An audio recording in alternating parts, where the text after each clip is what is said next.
"50 years ago, tornadoes swept through West Michigan. And when it was over, 17 people were dead and over 340 were injured." I'm Chief Meteorologist Craig James. And I'm Bill Steffen. The tornadoes that ravaged West Michigan 50 years ago were truly an amazing and unusual series of storms. And it all started with an unprecedented set of weather conditions. And with information provided by the National Weather Service and using Storm Team 8's computer modeling software, we've recreated the conditions on April 3rd, 1956.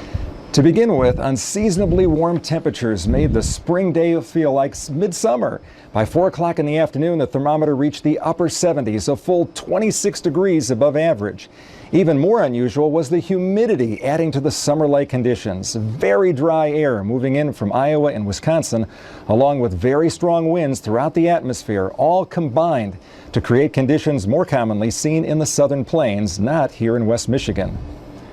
And this evening, Storm Team 8 is live from 4 locations that felt the wrath of those tornadoes 50 years ago. We'll start with Joe Sullivan live tonight at Oval Beach near Saugatuck, the site of the first tornado. Well, Craig, not much has changed along this part of the Lake Michigan shoreline in about 50 years. If you're not familiar with Oval Beach, it sits just west of Saugatuck and south of Douglas. It's nestled between the Kalamazoo River and Lake Michigan. Now, about 50 years ago, that tornado started just behind me here to the south along the Lake Michigan shore at the Presbyterian camp right along the lake. It then traveled to the north and, follow along with me here, came up the beach and eventually struck the old beach house that was sitting just east or inland of this structure that you see behind me here. The next structure in the path of the tornado's fury was the Saugatuck Lighthouse. Okay, we were looking approximately in this direction. Okay, so you're looking past the house. Past the house, and we see all this floating stuff coming over the roof of the house. Gene Shane never saw the tornado that hit Saugatuck, but he remembers the damage it caused. And we were seeing things floating in the air, and one of the things that we saw was a door. This is it. What's left. Jack Sheridan missed seeing the tornado too. His memories come from what the twister left behind. And came over here and just totally took the lighthouse off its foundation, totally scattered the wreckage off to the north and the east. The Saugatuck tornado formed quickly and moved even faster. Too fast for the 1956 technology and the meteorologist who used it to warn people to take shelter. 50 years ago, there was no computer modeling used to forecast severe weather days in advance. No live Doppler network to know instantly when a tornado was forming. Back then, there were none of the tools Storm Team 8 meteorologists use in predicting and warning West Michigan of severe weather. Yet, despite the primitive technology, there was some warning. There were killer tornadoes at 1 p.m. in Wisconsin. There was some inkling that bad weather and tornadoes were coming. That bad weather would race across the lake, form a funnel south of Oval Beach, destroy a beach house, and then target the Saugatuck Lighthouse. And there were a lot of pieces around, but nothing really recognizable as the old lighthouse. No one witnessed the destruction, but local historian Jack Sheridan says the story is in the sand for anyone to read. There's no doubt what this is. This is a cast iron piling. The lighthouse sat on probably 12 of these. The rod is bent, which would have been a result of the beams being twisted by the force of the wind. Faded photographs tell the story. Once there, then gone, a summer cottage built on the foundation of the old lighthouse. Gene, explain to me the landscape here. What are we looking at here and then out towards Lake Michigan? Of course, you can see the river, Kalamazoo River. Mm-hmm. Originally known as the Bennett Place, Gene's father was the caretaker. And then the kitchen window was here, and my dad was in the window, and I followed him because of the noise. You know, we were curious, and it was just like a train, a loud train. From the kitchen window, Gene and his father watched the tornado pull up a giant tree and lay it gently on the ground. The home's beautiful porches and pillars untouched. And none of the house was hurt. Shingles, nothing? Nothing, nothing, Wow. nothing at all. Absolutely. It's amazing. Well, after the tornado passed over Jean's Head, it moved northeast towards Holland and Zeeland. Here's a map and track of the Saugatuck tornado. If you follow along on the map here, just south of Oval Beach, it moved northeast through farm country and then lifted just south of Holland near the cross streets of Washington and 32nd. And one final note I want to pass along to you. Folks around here and other people have asked, what about the radar on Mount Baldy? If you can see that behind me, it could have perhaps helped people in 56 find out about the tornado or at least see the storm. But Craig, local historians tell us that emplacement wasn't put in until about 1957, or 1 year after the tornado struck here in Saugatuck. Well, thank you very much, Joe. And for more on weather technology then and now, you can take our technology tour. Go to woodtv.com, click on Tracking the Storm icon. Then take a virtual tour of the Storm Team 8 Forecast Center. You'll learn more about how we predict and warn West Michigan when severe weather threatens. Well, the tornado that hit Saugatuck was classified an F4, but what exactly does that mean? Dr. Theodore Fujita of the University of Chicago developed this scale rating tornadoes from F0 all the way up to F5. F0 means it creates the smallest amount of damage, but an F4 or F5 causing the most destruction. The Saugatuck tornado, based on its destruction, has been classified by the National Weather Service as an F4. There you can see the scale on your screen. The second tornado to strike West Michigan on April 3rd, 1956 was an F5. An F5 tornado is very, very rare anywhere in the United States, and it's even more unusual to see one in West Michigan. Tracking this storm 50 years later is Terry DeBoer. She's right now near the corner of Van Buren and 40th Street in Hudsonville, a place that felt the fury of that F5 tornado in 1956. Well, that's right, Bill. I want to set the stage here for you. Back to my west here, the dark area, it's called the muck field. It's what's left over of an old riverbed. The tornado crossed the muck fields and destroyed homes up and down Van Buren, including the home that used to stand where that brick house is today. 13 people died that day here in Hudsonville. It's a day survivors say they will never forget. This is what happens to a car that gets caught trying to outrun an F5 tornado. We got in the car, he went behind the wheel and I sat next to him, and my mother and my grandfather went in the back seat. Meet Betty Overbeek. She was 20 years old when the tornado struck. In a race against the fury, Betty's dad, mom, and grandfather tried to outrun West Michigan's only F5. They didn't make it. And then the car was just picked up and it was just, well, just flew through the air. Betty was so seriously hurt she spent weeks in the hospital. She and her mom survived. Her father and grandfather did not. And then I looked around and my mother had been thrown quite a distance from us, but then she came walking towards me. Betty's family car, in fact, no car, is ever a match for the force of an F5. Oh, praise the Lord. We could have all been gone. On the Boss family farm, they didn't even know it was coming. Scott was 6.5 years old at the time. He was in the house. His dad was in the barn milking the cows when suddenly part of the roof was whipped away. They ran outside and saw the tornado almost 3 miles away. Then we could see the tornado heading for the woods over there. And it was actually in the woods by that time. And it was just a big gray cloud. It looked to us like the woods was on fire. We thought it was a fire going through Doc's woods.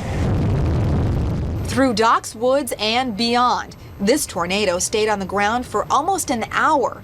Most tornadoes are on the ground for only minutes, traveling only a few miles, but this monster, wow! Look at this amazing path through Hudsonville, the Standale Business District, into Walker, through Rockford, and eventually falling apart around Trufant. 1 hour, 50 miles, a lifetime of tragic loss and heartbreak. Horrible memories those who survived would never forget. I've often questioned why our lives were saved, why I wasn't killed, why my mother wasn't killed, but felt that God had a purpose why we should still be living, that my dad and grandpa died, but we were spared. And one note for you, when the survivors finally emerged here, Everything was covered with dark black soot, a filthy, grimy reminder of nature's fury that passed through that area on that day. Or was it one tornado or two that hit West Michigan 50 years ago? The man that knows the answer to that is Ernie Ostino from the National Weather Service, and he's responsible for changing the record books and improving our knowledge of that tornado, April 3rd, 1956. He's done a lot of work on that particular storm here over the past 20, 30 years or so. Meteorologist Ginger Z live in Standale, the next spot ravaged by the 56 tornadoes. We'll have a story of a survivor and tell you how far we've come in the world of warning the public before severe weather happens. All of that when Tracking the Storm 50 years later returns.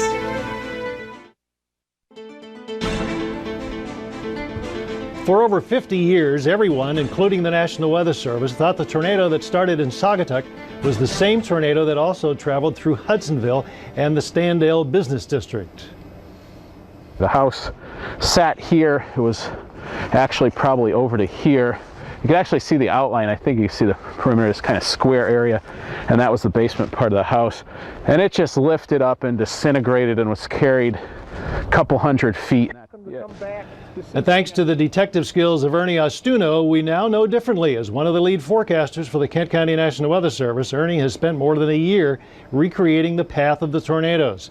Eyewitness accounts, old photographs, and lots of footwork led Ernie to conclude that it was two separate tornadoes that struck West Michigan. Well, after ripping through Hudsonville, word traveled faster than the tornado itself. Standale was in the path. Now, no sirens were sounded, but many could see the funnel coming. Storm teammates Ginger Z is live at Kinney and Lake Michigan Drive, the epicenter of the damage done in the Standale area by the storm of 1956.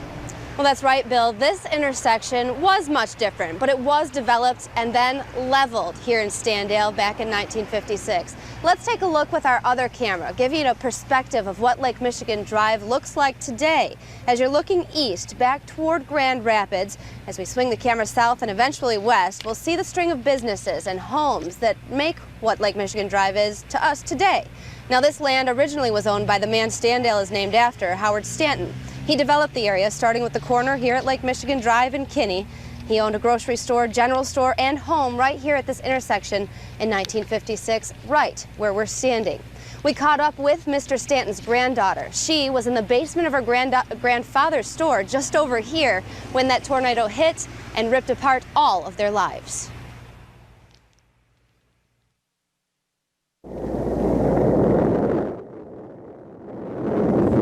It sounded like several diesel train engines. Ever noticed how survivors like Pat Spangenberg never seem to forget the sound? And remembering hearing the ripping of the nails as the tornado pulled the building above us off. But from her story, one sound is alarmingly missing. Do you remember hearing a siren at all that day? No, I don't remember any siren. Pat was 7, heard no siren, but a different type of warning that day. Frank Slaymaker, the weatherman at that time, came on and told us there was a tornado, and my parents looked out the window and saw the funnel cloud coming at us. With no basement in the house, the family and a few friends seek shelter at the family store. We just barely got down to the bottom of the basement steps and the tornado hit.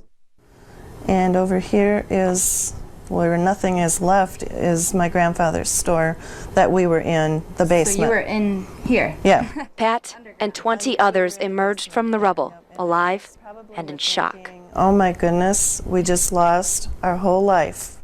Now, there were sirens in Grand Rapids back then, so why weren't they sounded? This would represent a large majority of the sirens that were put in starting probably in the late 50s through the 70s. This is called a thunderbolt. They used them mostly, I believe, for civil defense at that time. I don't believe anybody was using them for weather. Soon after the '56 tornado, the warning system in West Michigan expanded to include all types of evil in the atmosphere. That's where Jeff DePilka and West Shore Services come in. Since 1979, they've installed 650 outdoor warning sirens in the state of Michigan. So if you're in Standale today, you'd hear something before? Yes, you would. Before an F5 rolled through? You would, yes. If you were in Standale today, there's several sirens that cover that part of their town, of their community. But that is not the case for every West Michigan community. The working number of sirens in each county varies greatly. Some emergency managers argue that sirens are confusing, limited, and not cost-effective. They say cell phones, pagers, and cable weather crawls are the warning of the future. Well, you'll find that there are a few emergency managers that feel that way. I think that basically, though, most folks wake up later on and go, you know what, people don't always have their warning devices with them. If you're swimming, you don't have your cell phone. If you're doing something that's noisy, you can't hear a phone ring. Community wiped out. Fast-growing. But for those like Pat Spangenberg, who have lived through a storm like the monster of '56, the value of any warning, any sound other than that of terror, will likely never be taken for granted. Get pretty nervous when there's weather warnings out. When it goes off, you got to pay attention to it because it's going off for a reason. For more warning siren information as it pertains to your area, we invite you to go to our website at woodtv.com. There you'll find our homepage. Look for the icon tracking the storm 50 years later. Click on that and then choose warning sirens. You'll find maps and locations for sirens county by county. All of that information provided by many of the emergency managers around the area. Thanks to them. And back to you, Craig. Well, thank you very much, Ginger. And we want to remind viewers there are other ways to get severe weather warnings. Storm Team 8 offers WeatherWarn, a free service that sends an alert to your home computer, pager, or cell phone. Again, it's on our website at woodtv.com. Look for the WeatherWarn icon. Well, tracking the storm 50 years later continues as we fly with Chopper 8 and a man who witnessed the destruction from the air. What would happen if the same kind of storm hit West Michigan today?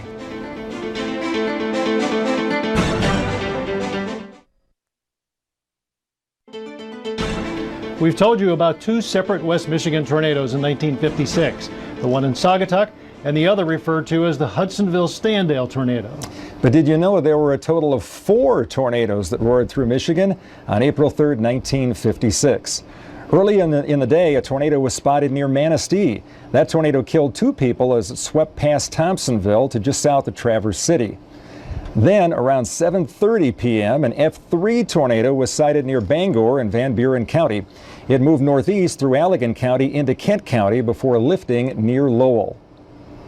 The F5 tornado that struck the district of Standale was still on the move, and if it veered south, it could have hit downtown Grand Rapids. But the tornado turned north, which is where we find Storm Team 8 meteorologist Matt Kirkwood live on Alpine Avenue near 4 Mile. Matt? 50 years ago, Craig, not that far behind me, a family of 6 anxiously watched the sky and listened to the radio to see if the F5 tornado was going to hit their neighborhood next. At the time of the tornado, this house was about half this wide, and it was L-shaped. Willie Postma survived the '56 tornado. We could easily see the thing coming across the river. You could see it, big black funnel cloud. So too former radio announcer Bruce Grant. 2 survivors they've never met, yet one credits the other with saving her life. The announcers on radio started saying there's a storm coming tonight, there's a storm coming. Willie and her husband were worried. If the tornado was headed toward Walker, they needed time to get their 4 sons to safety. We were listening to Bruce Grant. By 7 p.m., with a tornado heading towards Grand Rapids, a young Bruce Grant was warning West Michigan not from the safety of the studio, but from the top of the tallest building in Grand Rapids. And I knew that people were being injured and dying. And I thought, well, what can you do? You try to maintain your calm and tell people what to do, and that's what I did. And all of a sudden, Bruce Grant said, it's turned, it's heading north. Everybody on the north side of Grand Rapids take immediate cover. Willie and her family did just that. Minutes after Bruce's warning, huddled in the corner of their basement, the tornado struck. And it was just a terrible, terrible noise, just a roar. And it hit, and we were in daylight. there was nothing over our heads. We were right outdoors. And if Bruce Grant had left that speaker and hadn't kept announcing, we just wouldn't have taken cover like we did. I've waited 50 years to meet you. Well, I'm glad you're still here. Well, I'm glad you're still here. 50 years later, Storm Team 8 brought the two survivors together, one thanking the other for a job well done. I can't begin to tell you how much this means to me. Well, I'm glad. It's been a long time. We've wanted for years to tell you thank you. You saved our lives that day.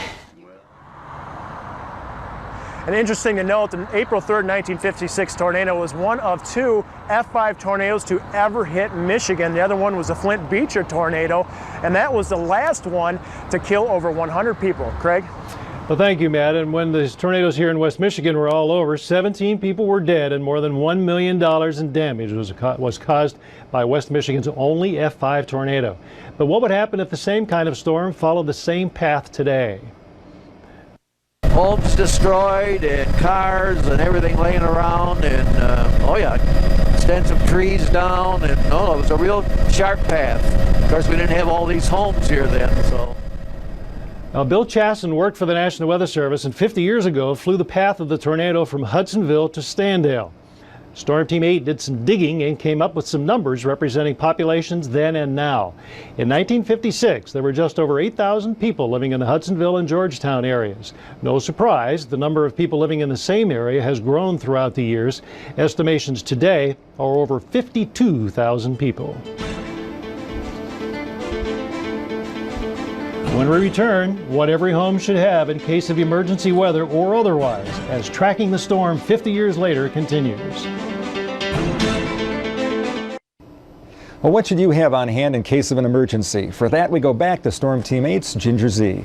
Well, there are a couple of things you need and things that are intuitive, but people just don't have in their homes. You don't think it'll happen. Well, it could. You want to have food that makes sense, of course. You've got the anything that canned or non-perishable, stuff that would make a meal. I looked around at my house, it's kind of embarrassing. I really wouldn't be nourished by much of this, so have a better meal. Also, know a weather radio, extremely important, a battery-operated radio, along with, of course, extra batteries, because you want it to work throughout the emergency, and of course, plenty of that bottled water. All of those are very important things, along with a plan for you and your family or your place of business, maybe even the random places like the gym. Just know where to go and know what will happen in the time of emergency.